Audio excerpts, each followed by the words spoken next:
everybody. Welcome back to King Jing Things. I'm not King Jing, he's King Jing. I'm Mike Barnett, and I couldn't be happier to be here with you and the team. Let's get after it, King Jing. How are you doing today? What are we talking about today? I'm doing just wonderful. And today I think we are going to be taking a look at the first round of the NBA playoffs. A quick little recap of what we saw there. There was definitely some blowouts, and there were a bunch of very competitive series there. So I do think the NBA playoffs has started off very strong for us. And then we're also going to be previewing the second round. Great. Yeah, so let's get started. Let's start there. What are some key points and storylines you took away from the first round? I mentioned before we did see a little bit of a couple of blowouts. So the first round was a little bit chalk. We did see the Thunder blow out the Grizzlies in 4 games, and then Cleveland blew out the Heat in four. And then we saw the Celtics win in five versus the Magic. So besides those 3 games, that's when we start to look at the more interesting matchups. We did have the Milwaukee Bucks and the Pacers playing. The Pacers ended up beating the Bucks in five, which sort of looks like it could be the end of Giannis in Milwaukee. We'll touch on that in a little bit, though. It was a very weird ending to Game Five. I don't know if you saw it or you were keeping up with it, but you have, Halliburton's dad confronting Giannis on the court after the game. He's now been banned from the postseason games, but you and I both know that if the Pacers end up making it to the finals, we're going to end up seeing him in the stands again, just maybe not courtside. But the Pacers are playing some great basketball right now, and Tyrese Halliburton was able to show why he is one of the best guards in the league. Uh, my thing is, we haven't seen him disappear yet, and that's what you sort of have to look out for when you're dealing with Tyrese Halliburton, because sometimes it seems like he forgets that he can just put the ball on the floor and get by most defenders. If he keeps playing aggressive, then there's a world where they can end up making it to the finals. But that's not really what people are interested about. People are more interested in the Giannis part of all of this. Uh, to me, watching him walk off the court, it sort of gave the same energy as when LeBron ended up losing to Boston in the 2010 playoffs, where he went down the tunnel and he took off his jersey. We all sort of got the feeling like, yeah, this could be over. And with Dame going down with an Achilles injury, which we are more than likely not going to end up seeing him suit up for the Bucks until at the earliest, maybe All-Star weekend. And even then, we rarely see superstars like return to form after an injury like this. You saw Kevin Durant, I believe that was in 2019. He had an Achilles injury, and it took him a full 15 months to recover. And he's been fine, but he's Kevin Durant. Like he's a top 15 player of all time.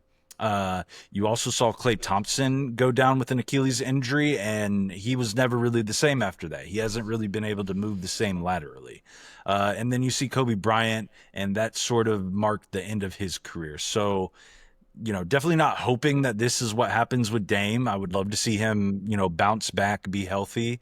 But as for the Milwaukee Bucks and specifically Giannis, I don't see a world where they can be competitive in the next couple years. The Bucks don't have control of their own first round picks until 2031. So it's not like tanking is even going to help them out. You can't just talk to Giannis and be like, "Hey, man, uh, we're not going to be competitive for the next 4 years." Just we've treated you well. Sit tight. You can't really do that because you're not going to have anything coming in. You're not going to have young guys. You're not going to have first round picks. You're banking it specifically off of free agency and who you can land. And that just makes things a whole lot harder. The Bucks are in a very shitty spot right now. So I did do a video probably about a month ago. This was before Dame had the blood clots.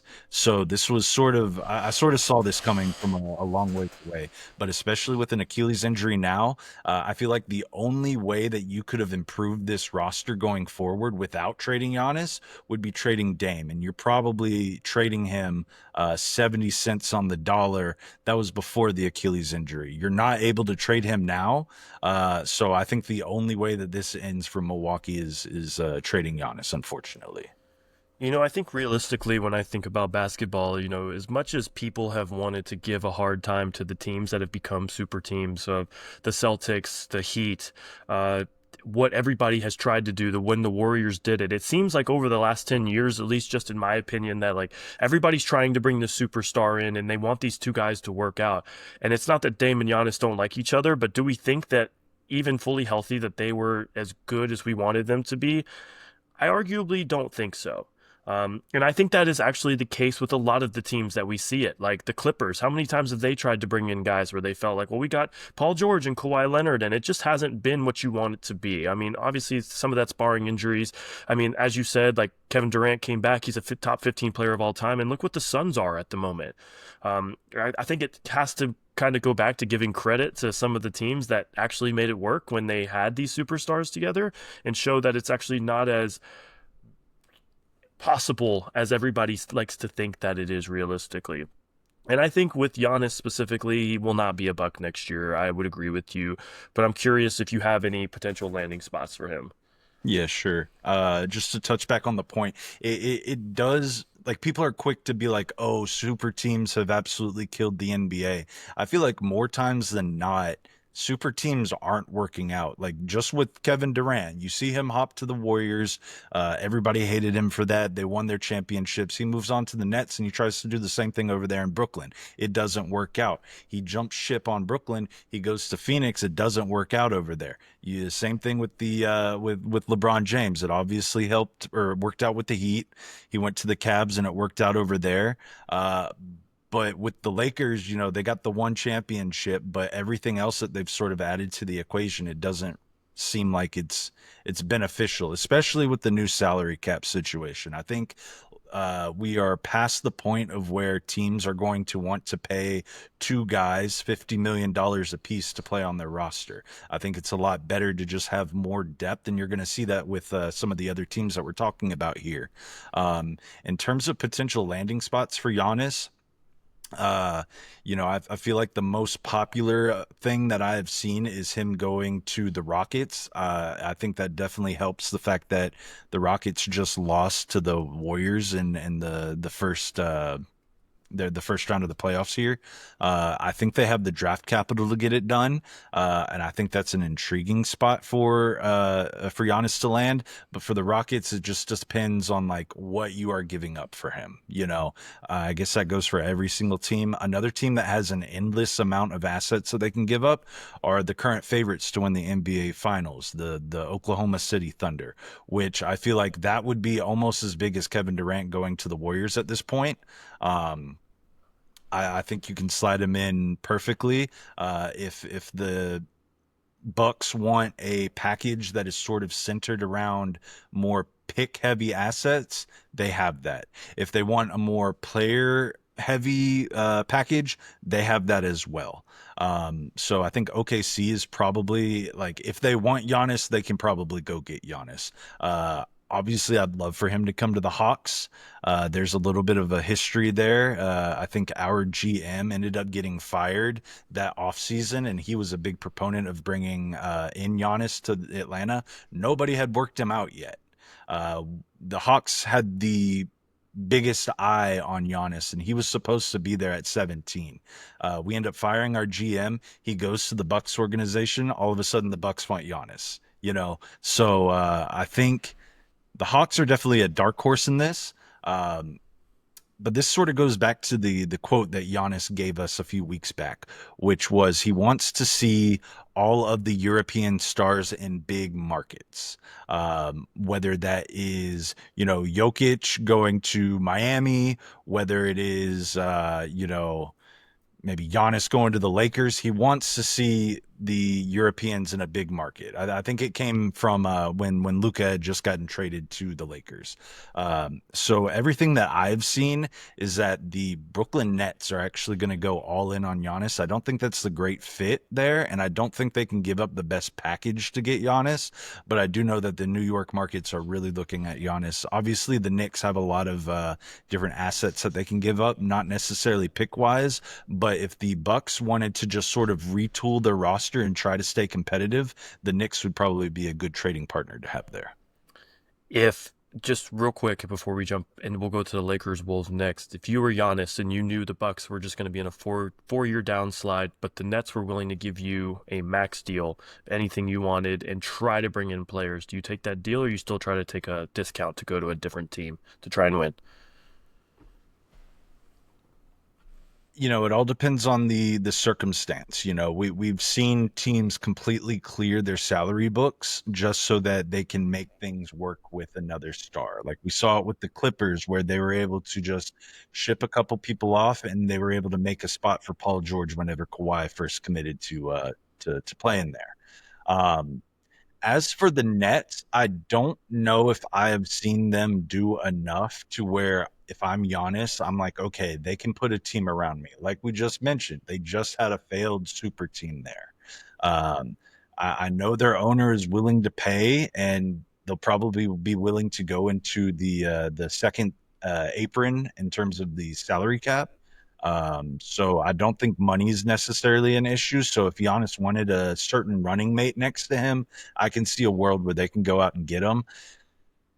I wouldn't want to go to the Nets just because they are currently a bad team. I would like to see him go to a place if he were to get traded to a place that has a little bit more of a foundation ready for a superstar to come in, and that is why the Rockets and OKC both seem like a more pretty destination for Giannis. It's probably the same reason why the Hawks aren't going to, make a deal for him. I feel like if the Hawks did, then that would require Trey would probably stay, but it requires you giving up Jalen Johnson. It requires you giving up Zachary Risachet, a few first round picks that we don't have. So I would definitely keep an eye on the Rockets or OKC. But hey, we could definitely get stunned. Maybe the Lakers decide that they want to trade Luka Doncic for Giannis Antetokounmpo. That could be in play. Yep. Probably a long shot, but it's possible. Absolutely.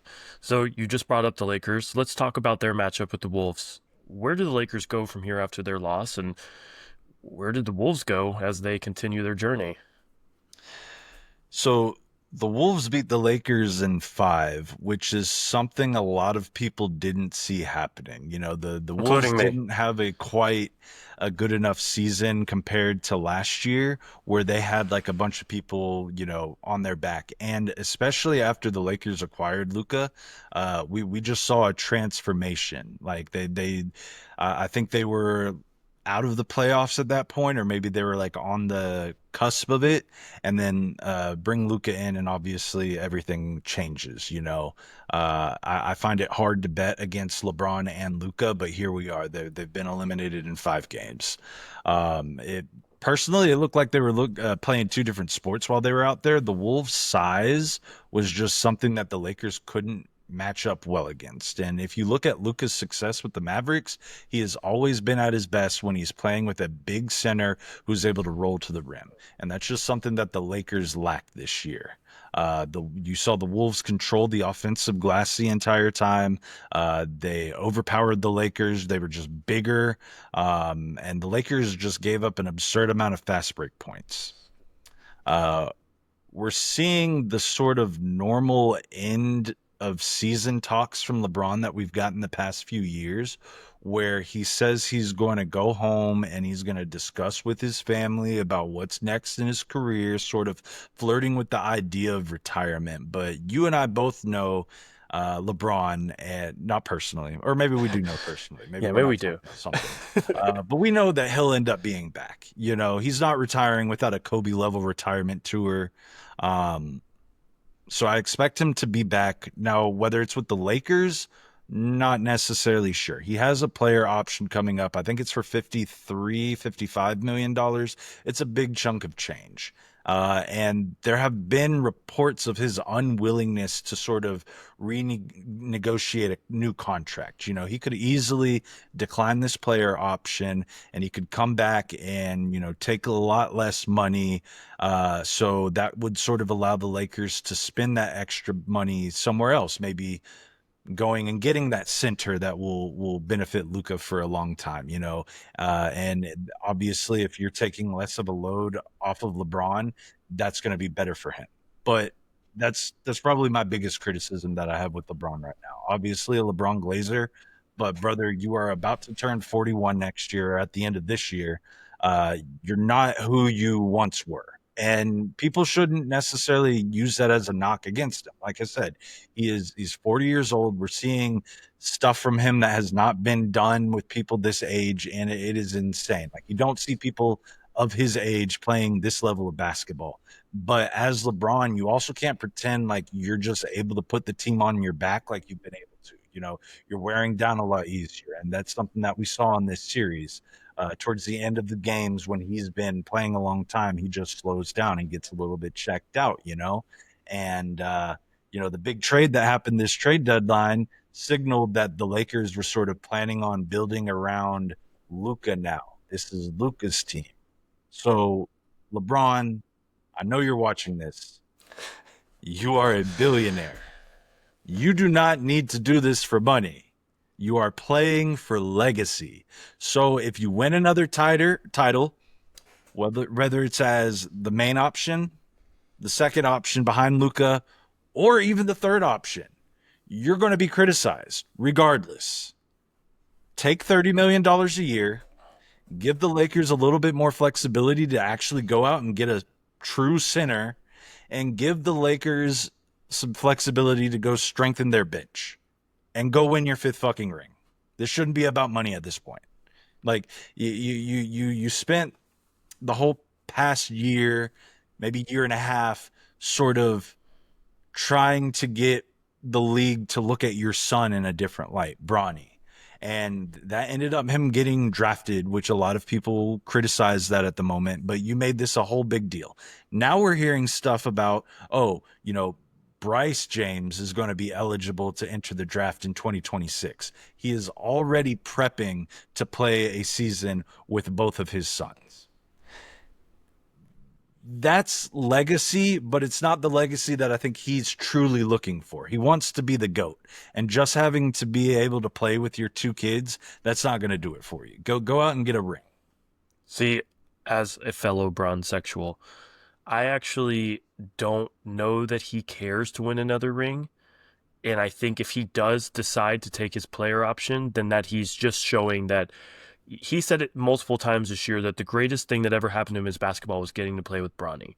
And I think he meant that genuinely. And I think that really overtook any desire to continue to go and win more championships.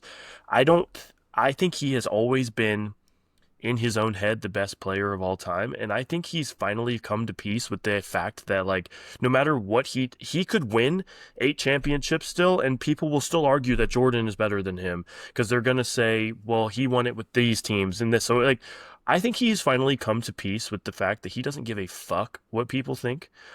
He just doesn't need another championship to know what he's done in his career.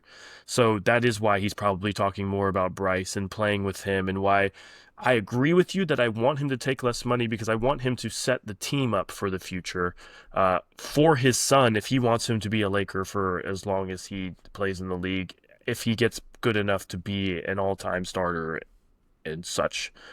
But realistically, we don't know. So I don't know. At the same time, it's like you're 100% right. He's a billionaire, but take your money at the same time. I don't know. It's a weird thing, I feel like, that we go through. For sure. Um, I'll go ahead and dive into the Knicks Pistons series as well. I feel like that went as you'd expected. I feel like a lot of people had the Knicks winning. in six, which they did. But a lot of those games were very close. I had this series circled as like one of my potential upsets. I thought the Pistons might be able to get it done, but unfortunately they didn't. But if you're a Pistons fan, you've got to take this season as a win at the end of the day, especially about with how bad last season has went. You have your young superstar in Cade Cunningham. He's really starting to blossom. I think the Pistons had a 15 game playoff losing streak, and that was the first playoff win since we were both in eighth grade. So that should mean something. Their center Jalen Duren is looking like he's about to take his next big leap in development. I know there was at least some rumors of him being on the trade market, but I don't think that's the point anymore, or the play. And then Asar Thompson is still developing. So I think the Pistons are in a great spot, and I expect them to be in the playoff hunt for the next few years. As for the Knicks, they're a little bit more intriguing, but I'm going to actually get into them once we preview the next round. Uh, but yeah, the Pistons should definitely take this as a win at the end of the day. I think they outperformed a lot of people's expectations on whether it's just the regular season and as the playoffs in a whole. Because I'm sure Knicks fans thought they were going to be sweeping them, but that wasn't the case. Yeah, I feel like Knicks fans, in my opinion, who are just the worst when it comes to basketball, um, said a lot of things about what they were going to do to the Pistons, and they ended up playing great. And I'm looking forward to the next series.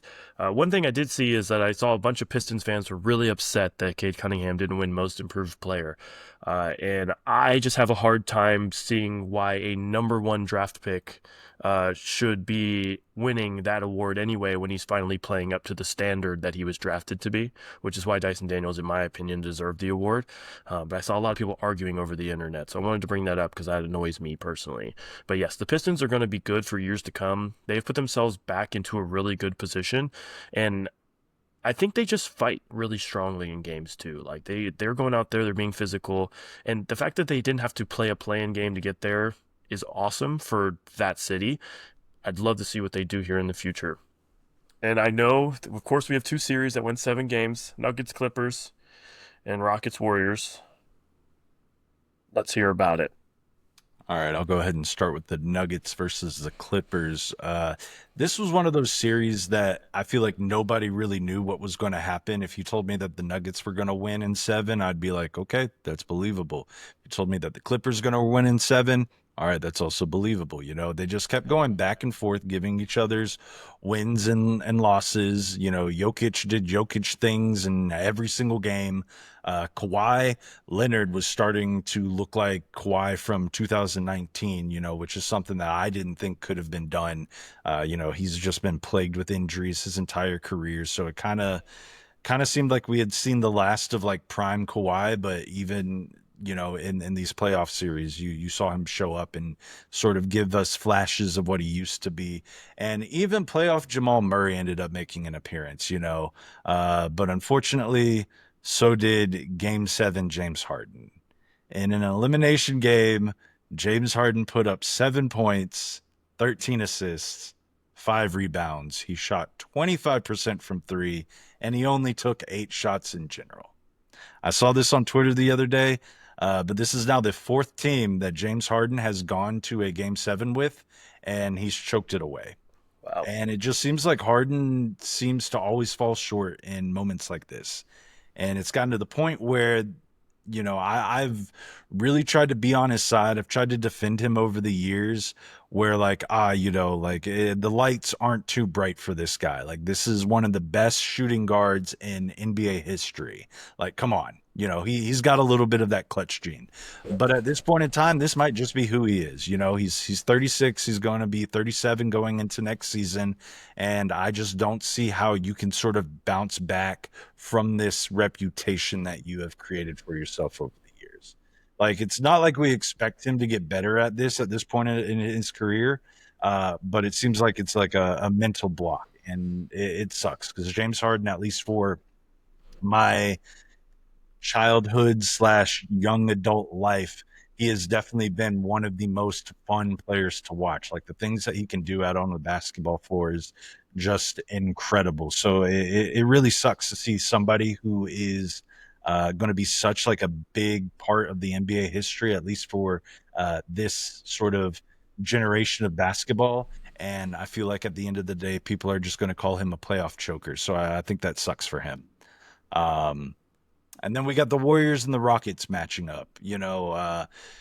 This is one that seemed like it was over after game 4. The Warriors were up 3-1, but they also seemed like they were just like sort of taking their time, maybe playing with their food. I don't know if that's the right term to use here, but it didn't seem like they were taking the games after game 4 that seriously, which, you had a chance to end this early. You had the chance to rest your guys up, but they end up getting blown out of game 5 and they never really stood a chance in game 6. So they ended up coming together and they won game 7. We saw playoff Buddy Hield go off for 33 points. He shot 9 for 11 from the 3. And the Warriors just really relied on their veterans in this elimination game to lead them to victory. And you could tell that they were just a much more experienced team than the Rockets. The Rockets looked very unsettled. They had never been there before, so you could just tell their youth was really showing. And I mean, the Rockets have a lot to be happy about here. Similar to the Pistons, you can tell that they're building something very nice over there. You got Alperen Sengun, who is looking like a solid piece to build around. Amin Thompson is an absolute dog. He's already shown great flashes of what he can do on the defensive end. He's probably one of the top 5 defenders in this league right now. And that's crazy to say because of how young he is. But the biggest question I think the Rockets have to answer is, what are we going to do with Jalen Green? If you look at his series, he had one good game. And every other game, he scored 11 points or less. And you drafted this guy with the second overall pick in 2021 with the expectation that he was going to be your lead guard and he was going to be able to sort of control the pace of the game, get them to where they needed to be, and be a part of this young core for a long time. But Green sort of continues to be inconsistent. He plays extremely inefficient basketball. He plays in such like this erratic style that it just gives him the vibe that he is not confident in what he is doing when he has the ball in his hand. And that doesn't, like, he has very terrible shot selection. He'll hold on to the ball incredibly too long in tight moments, and that ends up forcing him to throw up very bad shots. And that's just on the offensive end that we're talking about. That was supposed to be his bread and butter.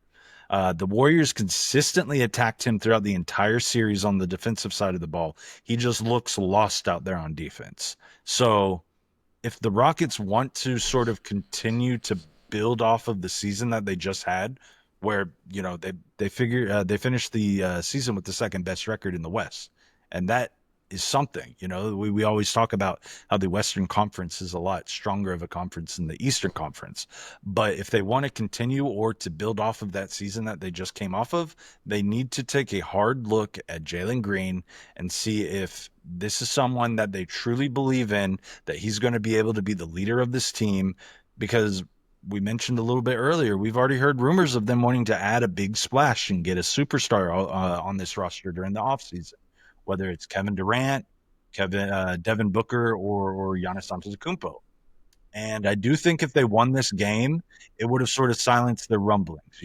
This is still a young team. If you're able to make it to that second round with what you have, then, it doesn't seem like it's is as prevalent of a need to make a move for one of these aging superstars. But at this point, I'd expect a trade, and that trade was probably going to be focused around shipping off Jalen Green to another location. That makes sense to me for sure. And I'm curious if you know, because I do not know. If you don't know, not a big deal. But if Jalen Green was drafted in 2021, I don't really know how basketball contracts work right after you get drafted. I know NFL, but like, what does that look like? Is his contract almost up? Did he sign an extension?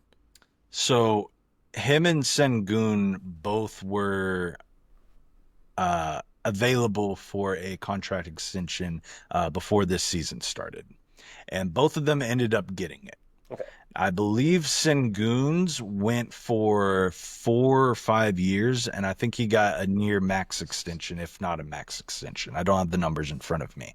I do know that the Rockets were very, very hesitant on giving Jalen Green a large contract and a long contract.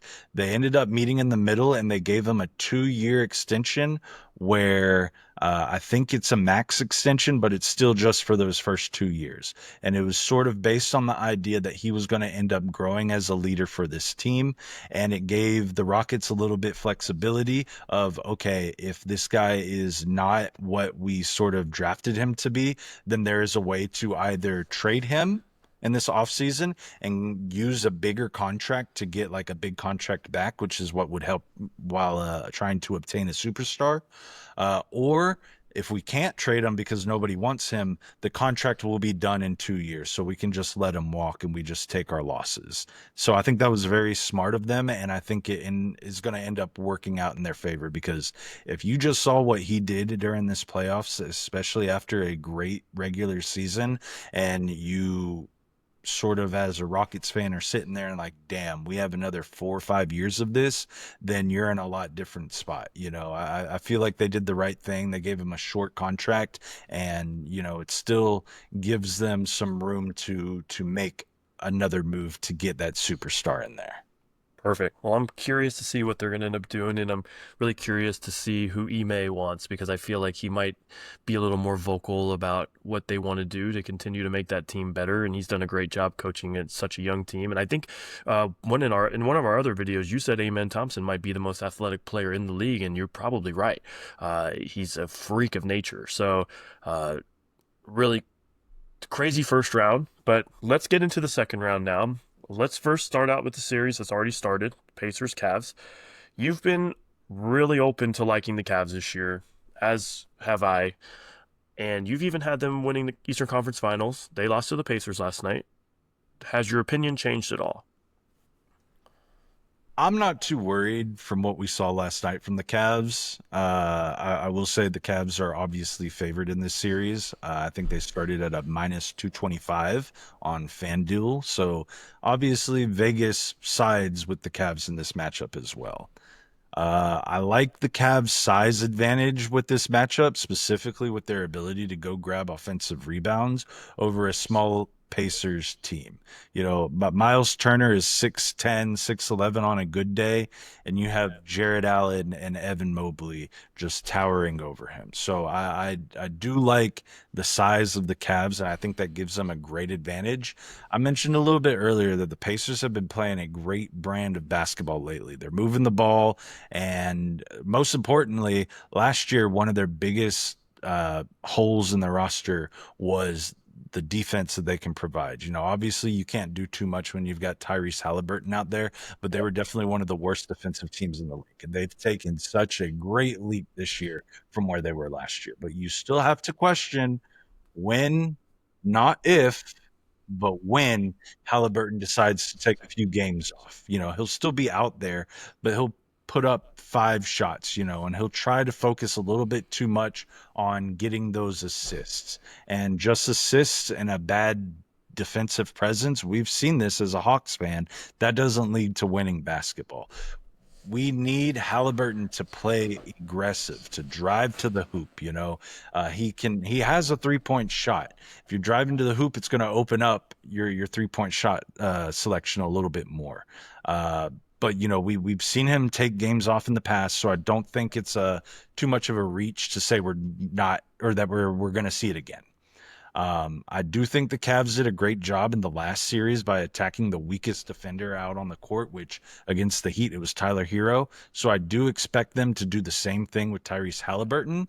But Dude, the Cavs are just such like a well-oiled machine. They are so good on the defensive end. They have so many offensive weapons. They can send three or four different guys to slow down Halliburton or Siakam, and it doesn't matter. It's not the same guy. They have guys who can guard the little guards. They have the two defensive anchors in Jared Allen and Evan Mobley holding down the paint. So I feel like they just have too many weapons that they can use, and I've got the Cavs in six. I don't think the loss last night, uh, you know, brings me off of them at all. I agree with you. And I think yesterday you could just see how much they miss Darius Garland on the court. With all the weapons that they do have, he still dictates a different pace at times on the court, especially when he's on the court with Mitchell. So I'm really curious to see if he's going to come back in the series. I guess I'll ask you because I don't know. Like, when is he supposed to come back? I haven't seen anything about Darius Garland, so I would be a little bit concerned there because obviously he is a huge piece in that offense. Um, Like you can't get a better fourth option for your team. But I haven't seen anything about him returning. So that's obviously something that we are banking on here. But even without him, I still think the Cavs should be able to win. I agree. And next we've got the Celtics versus the Knicks. The Celtics are minus 800 favorites to win the series, which is a pretty big margin. I mean, I would agree, but um, you know, anything is possible, and I think that's a pretty big line. Who do you have as favorite to win the Eastern Conference or to go to the Eastern Conference Finals from this matchup? It it's got to be the Celtics. It has to be, and it's interesting because you saw all of the moves that the Knicks made this offseason, whether it was trade, what was it, six, seven picks to go get Mikal Bridges. They went out and acquired Carl Anthony Towns too. They specifically built this roster to beat the Celtics. It wasn't to beat the Cavs. It wasn't to beat the Magic. It was specifically to beat the Celtics. But I feel like at this point, you have to question whether Tom Thibodeau's coaching style will inevitably hurt the Knicks' chances in the long run. Because, it's a staple in Tibbs coaching to run your starters into the absolute ground, having them stay out there longer than they need to, which obviously led to Derrick Rose tearing his ACL and really, the spiral of his career. But that's besides the point. He'll run his starters into the ground. They have a much higher minutes per game than your typical star players, and I worry that after a very tough and physical series that they had with the Pistons, that the Knicks might just not have enough gas in the tank to make it past the Celtics. Like that is probably the worst 1-2 team that you can face if you're the Knicks. Beyond that, the Knicks have been extremely inconsistent all year, both on the offensive and defensive side of the ball.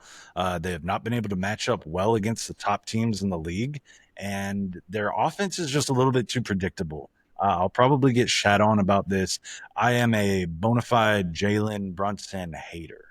I don't understand the hype. I feel like he throws up the ball. I feel like it's his stats are based off of usage, not necessarily skill.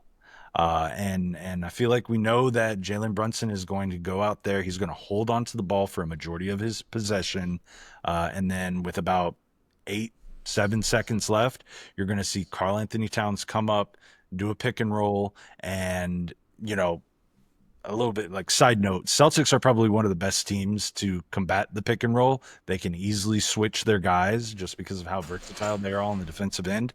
Uh, but he'll end up either attacking the rim or taking an ill-advised three. It's a very predictable offense to sort of understand, and the Celtics have been looking at this since they got out of their matchup in 5 games. They're preparing for this, so the Celtics own them throughout the entire regular season.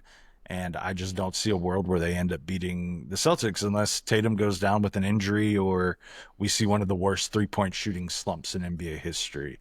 But I will say there's a little bit interesting timing of the reports. I don't know if you've seen them coming out, but I've seen a lot of quotes and reports about the Celtics wanting to change how their roster looks next year.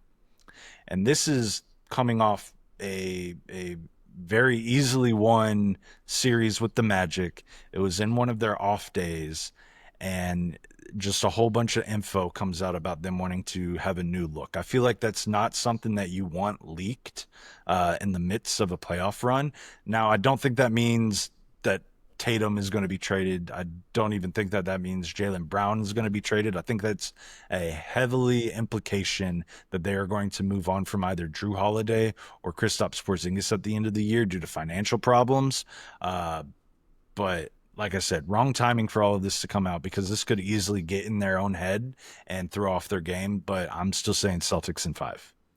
Yeah, I did see the reports. I think it's something that almost multiple people, or like even from talking to you, like could have seen coming anyway. So maybe it's not something in the locker room that will even adjust, because realistically, those guys might even know. And if you're telling me that one of those guys, you won 2 championships in a row and they were ready to move on, if that was to somehow happen this season, you're probably leaving the team pretty happy anyway. So just focus on that, put your head down. I have a super hot take. Uh, Maybe it's not that hot, but the Knicks cannot win this series uh, for the happiness of people like me who love to watch them fail. I don't like watching anybody fail miserably, but I like watching the Knicks as a team fail, because, quite frankly, it brings some of the best content on every social media platform. Getting to watch the crybabies that come out for the worst fan base in all of sports, for all of the people that live from Florida to Washington to Hawaii that somehow love the Knicks for no reason. They've been asked since the 80s. They suck. They're never going to be great again. They'll never win a championship in my lifetime. I'm just going to put it on the record right now. They're going to always overpay everybody for to try and make this team that's never going to work. And Jalen Brunson won Most Clutch Player of the Year, but really isn't that clutch. I mean, why don't you just go win games without having to have the last shot? I say the same thing about the Hawks all the time. It really annoys me that it comes down to the last shot of every game. So the Knicks can legitimately just suck it. I hope the Celtics beat them in 4 and just get on with the rest of the basketball tournament. Yeah, I feel like we know where this is headed, at least for the Eastern Conference, maybe even the Western Conference as well. But it will end up being the Celtics, and I'm pretty sure the Cavs. So sorry, Knicks. I'm surprised you're a minus 800 favorite. You know, I feel like they could easily be minus 1,200 favorites, and I'd be like, okay, sure, I believe it. You know, I would. Celtics are built to stop the Knicks, even though the Knicks' entire offseason plan was supposed to be to stop the Celtics. It's just not happening. Not this year. That's the funniest part, is they never build a team around being better for themselves. They just build a team because somebody else either wants to build it or they want to beat one team that beat them. Just like they'll never beat Trae Young. Trae Young literally owns them. Trae Young is New York's daddy. So anyway, let's go on to the Western Conference. Let's start with the matchups there. I think the first one we have is the Nuggets and Thunder. The Thunder have been rolling all season long, seem to be the team to beat.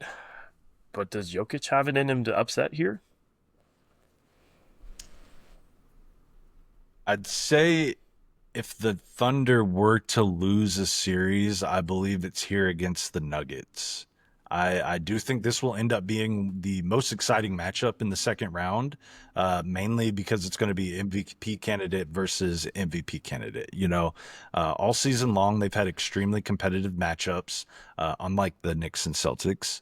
And I think the Nuggets will definitely come out into this matchup tired, though.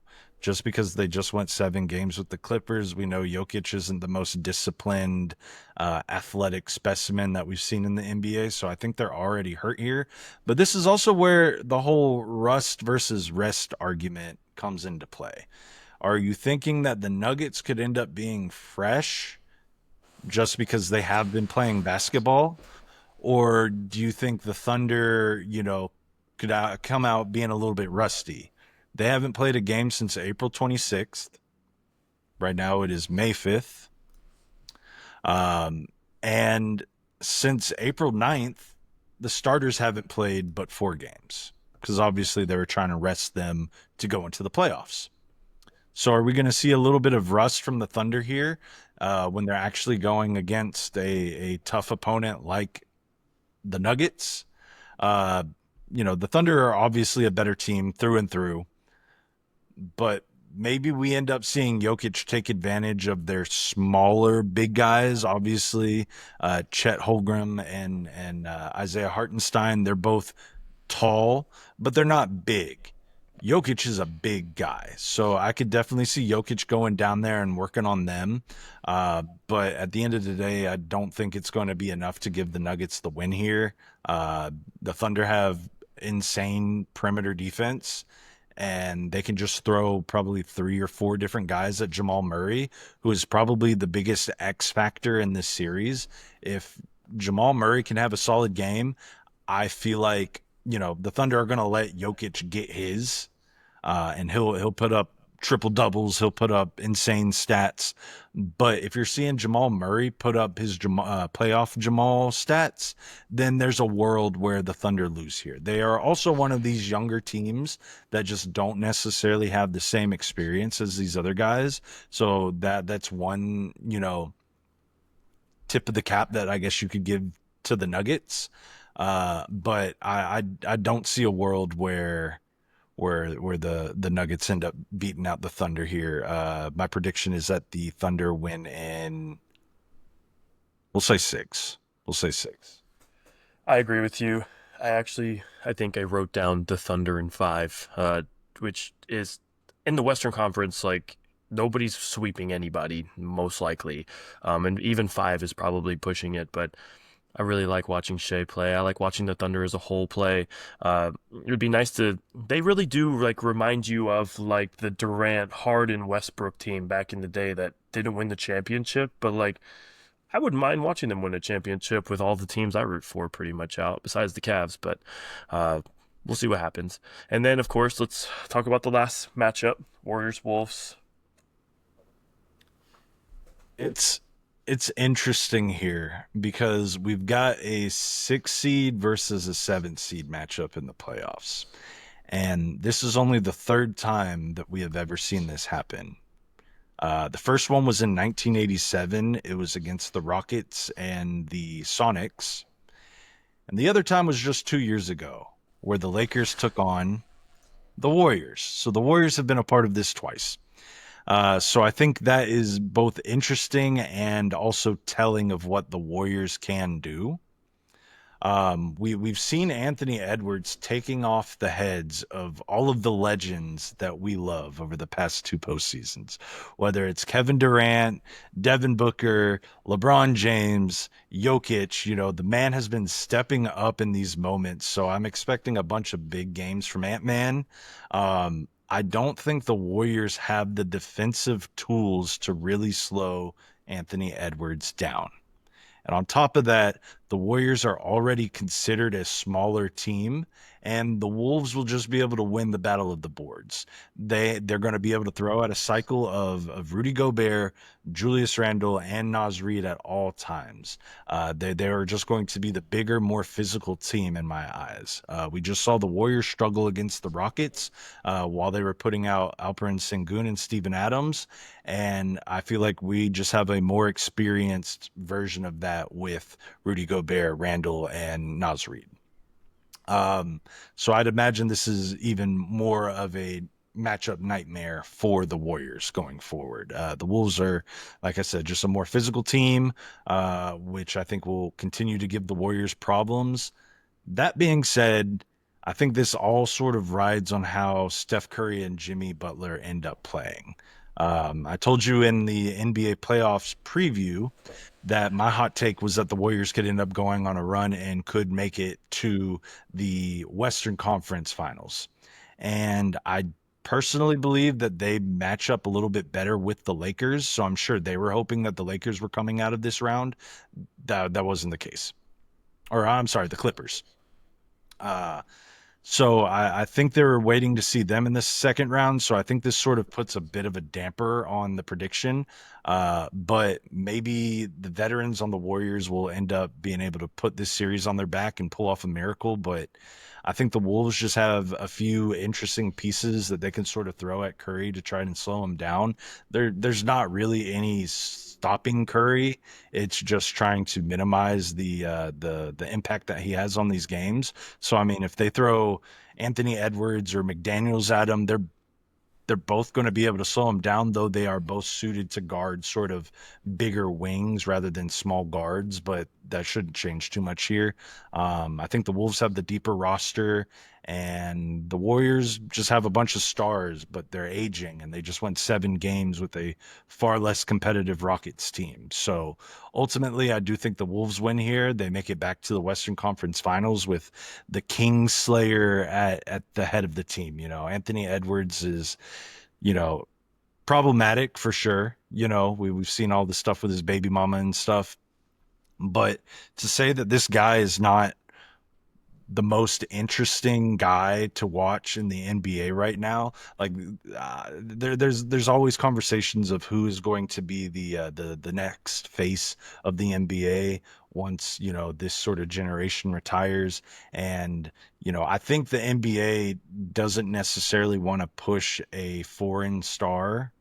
Otherwise, they would have done that with Giannis more. They would have done that with Luka more. They would have done that with Jokic more, though. Obviously, I don't think Jokic necessarily wants to be in that sort of spotlight.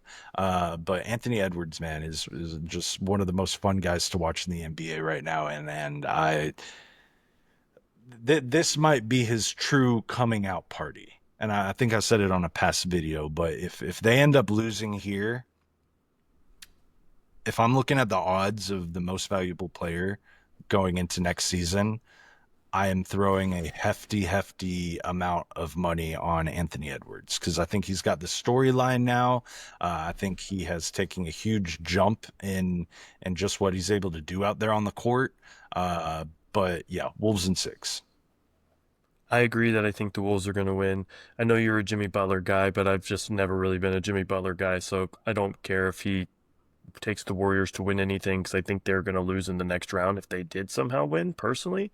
But yeah, Anthony Edwards is so much fun to watch, from the play to shit talking while he's on the court to just you see him turn around and smile after making a basket and you just immediately just giggle. Like it's like he just brings that fire to the sport that we just don't see as much with players anymore, or at least not with players of his caliber. You get it from like some guy like Lance Stevenson that nobody gives a shit about. Stuff like that. So I think it'll be a fun series, and I'm really excited to see it. And as we're wrapping this up, the one last thing we need from you, Jing, which two teams are making the finals? I feel like this is a very boring pick. Vegas thinks it's going to be Thunder versus Celtics. I My predictions above that we've talked about sort of has it as Thunder versus Wolves in the Western Conference Finals and Cavs versus Celtics in the Eastern Conference Finals. And as much as I like this Wolves team, I just think the Thunder they're just so good. This is one of the most dominant seasons of basketball that we have ever seen, and people just aren't treating it like it. They have a better plus minus than the 72 or the 73 and 9 Warriors. Uh I I they're just going under the radar so much that I think they're still playing with like they've got a chip on their shoulder. So I'm going to pick the Thunder coming out of the West. And then just to make things different, I really like this Cavs team. So I think the series would hypothetically go 7, but if it's Cavs versus Celtics, I'm taking the Cavs to make it out. I think that the Cavs have been better than the Celtics in each game they've played this year. I think that's been proven to itself. That the Cavs are the team that the Celtics do not want to see. They are hoping the Pacers make it. The Cavaliers have become, a lot of the same pieces from last year. And then, of course, they get Hunter at the trade deadline this year. But they are just that much better. They are playing better together. So I agree with you. I believe it's going to be Thunder and Cavs. That would have been my prediction as well. And do you want to pick a winner of that if that was to happen, or you want to wait and see? It's got to be the Thunder, dude. It's just got to be the fucking Thunder. I don't want to just be like chalk about this, but like this Thunder team is incredible. And like you can say what you want about Shea being a free throw merchant, I've definitely questioned his style of play, but it gets the job done. And I just think we see a new franchise get their first ring, So I think I'm gonna go Thunder. Thunder over Cavs. Maybe in six. I'm taking the Cavs in 6 just to be on the opposite side and because I like the Cavs. So I'm What, just deciding that's what I want. what all of this ultimately means is that we end up seeing the Wolves and the Celtics in the Celtics, exactly finals, what's going to happen. We absolutely have just jinxed the two teams. For anybody watching that's a fan of those teams, sorry, I didn't mean to. If we see the Knicks, if the Knicks make it to the finals, just catch me jumping off a bridge. Also, I do not. That would be the worst thing that could happen to basketball and myself. So let's hope that doesn't happen as well. I might take the finals off this year if the Knicks end up making it. Amen. They are the Nobody only wants to watch team it. here that I'm like, I don't want to see them win. Yep. That's exactly how I feel, and Knicks fans are gonna love to hear that. But nobody gives a shit to see the Knicks win. It is funnier when their fans have to continue to wait yearly and struggle. And we would have never gotten any of the great moments that we've gotten if it wasn't for the Knicks sucking. So, anyway, thanks for watching, everybody. Jing, I appreciate you being here as always. I always have fun doing this, so glad we were able to do it. Is there anything else you want to add before we go? Shout out Kenny Beecham. I think people should just start enjoying basketball a little bit more. I think everybody has negative things to bring upon the NBA, whether it's too player empowered, whether there's too many games, whether, the star players keep moving too much. Shut the fuck up and enjoy basketball. Okay, I think that's the perfect way to finish it. For everybody here, please like and subscribe. Comment what you think. Comment any series that you think is going to happen. We'll see you again here soon. Peace.